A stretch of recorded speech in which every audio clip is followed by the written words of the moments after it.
Hey, Matt Mateus from Super Tape.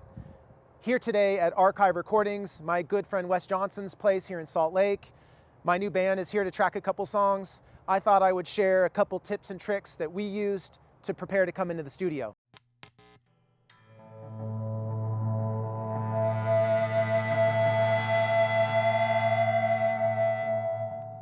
Recording can be a really stressful experience. You're under the gun to perform something really well while everybody is watching you. It can be a time where bands and artists totally fall apart, or it can be a fun, enjoyable experience if you're prepared. I want to share 3 things with you that we did as a 4-piece band to make the recording process go as smoothly as possible.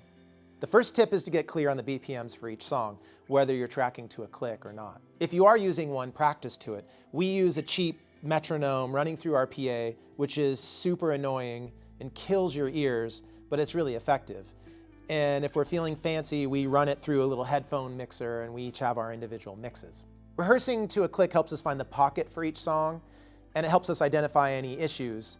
In our case, we noticed that on one track we were rushing the bridge, so we upped the BPMs.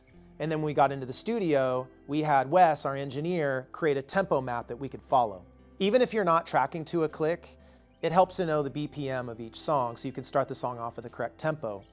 I have recorded so many songs way too fast because of the stress of being in the studio or just drinking way too much coffee.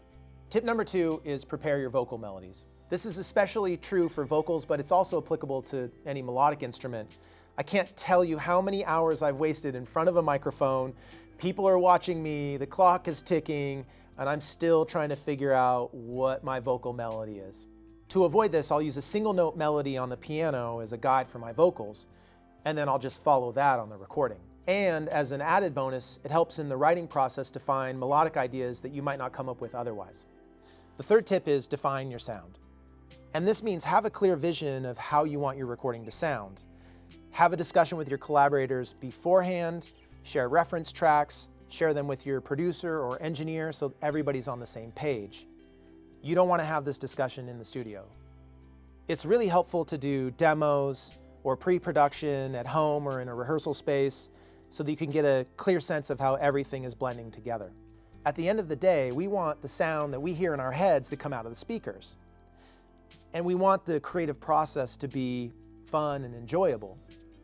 I'd love to know what sort of tips and tricks you use when you prepare for recording. Please share them in the comments below. Thanks.